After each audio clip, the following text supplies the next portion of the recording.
Ça, c'est vraiment un peu mon leitmotiv quand je compose, c'est faut que ça sente l'humain. Tu vois, faut qu'il y ait un côté un peu fragile, faut qu'il y ait un côté un peu instable, tu vois, un côté un peu hésitant.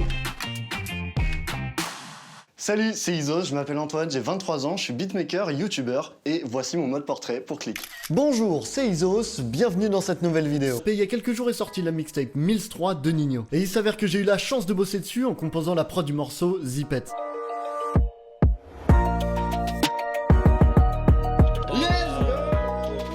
Mon point s'affiche ici. Waouh! Quelle C'est ça que j'entends là! C'est toi qui as fait ça! C'est posé sur ça là! Merde! Quelle prod! Salut Antoine. Bienvenue chez moi, on va visiter mon studio. Ça marche. Let's go. Bienvenue. C'est ici ton antre. C'est mon antre. Ici, c'est là où je vais composer mes instrumentales pour mon taf de beatmaker, tu vois, faire de la musique. Mais c'est aussi là où, comme je te disais, je tourne mes vidéos. Combien de temps tu passes toi dans cette pièce? Oh, tu commences fort là.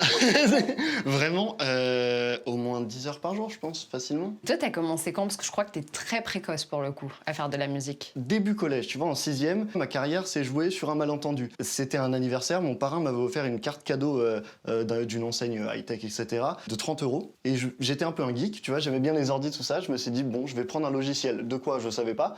Et j'ai vu ce logiciel de musique, qui à l'époque s'appelait Magix Music Maker, qui coûtait pile 30 €. Je me suis dit, ok, ça va être rigolo, j'ai pris. Et c'est comme ça que j'ai développé un peu un attrait pour la musique. J'ai vraiment commencé à composer des instrumentales vers 2015-2016, tu vois. Donc quand on prenait tous des cours de flûte à bec, toi tu composais tes premiers sons globalement. Globalement, bon, il y a de ça.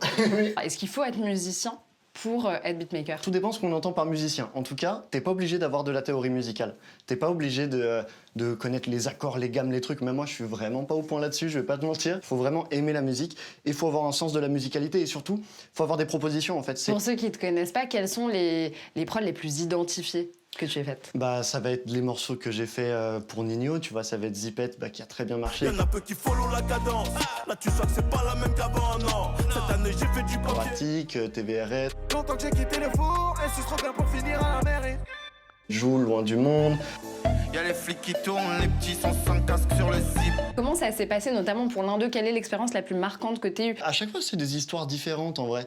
Pour Ninho, à l'époque, tu vois, on allait vers les artistes parce que j'avais placé d'autres artistes, mais pas très connus. Là, on allait chercher Ninho. Donc, tu vois, on a envoyé énormément de prod et il y en a plusieurs qui ont été sélectionnés et il y a eu le final, du coup, avec la prod de Zipette. Un autre truc avec El Grande Toto, lui, pour le coup, c'est lui qui est tombé sur une de mes prods sur YouTube, qui a fait un morceau et qui s'est dit, OK, le morceau est trop cool, je peux pas changer de prod et même si c'est une prod YouTube, on la garde. Et tu vois, c'est vraiment des approches différentes, donc en soi, il y a vraiment 36 000 manières de placer un morceau quand t'es beatmaker, tu vois. Est-ce que toi, tu t'es déjà dit que tu pourrais sortir les sons que tu composes en ton nom propre? Est-ce que tu pourrais faire un album, typiquement?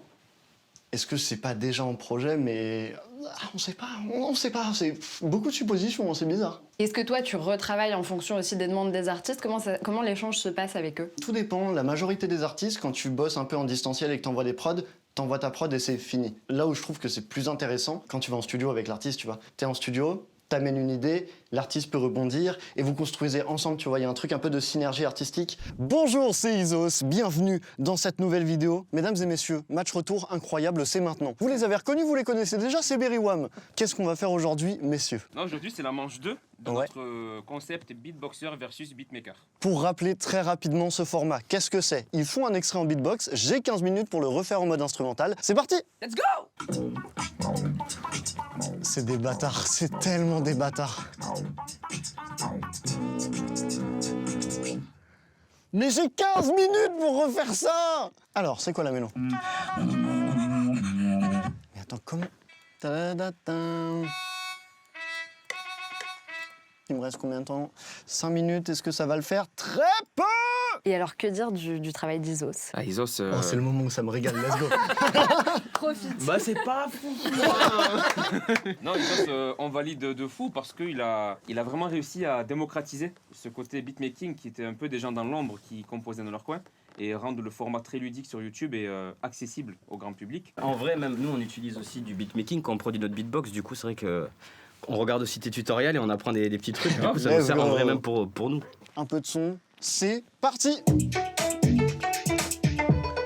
Là, les breaks, il est triste. Là, ça marche, ça marche.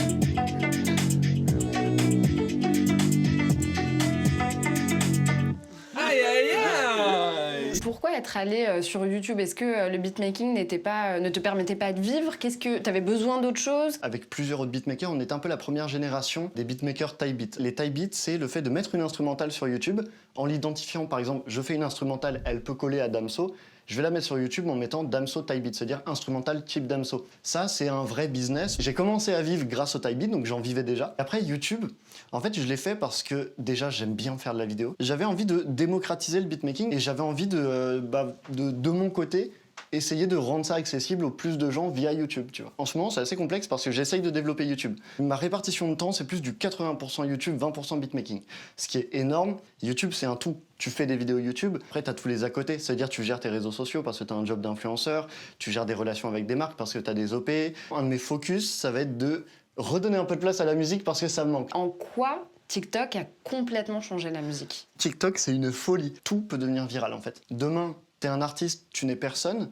Si tu sors un TikTok, en fait, l'algorithme TikTok va faire le même process avec ton TikTok qu'avec le TikTok d'une personne connue. En fait, TikTok donne l'opportunité à tout le monde. Et en plus de ça, TikTok fait péter des sons avec les trends, tu vois. Notamment mon gars Boleman, tu vois, qui a fait son feat avec Guy Buzzbar, sa canarde. Je crois qu'ils ont fait single d'or. C'est un gars, il s'est dit, ok, c'est lourd, je vais faire une trend où je mets mes outfits en synchro avec le son.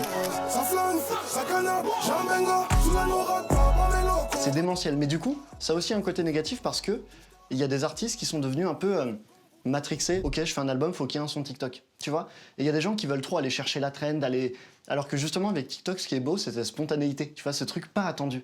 Toi, quelle est la prod ultime pour toi? Est-ce qu'il y a une instru de morceau qui t'a fait rêver, qui t'a scotché? Genre, la prod ultime, Ouais. c'est Skeleton de Travis Scott.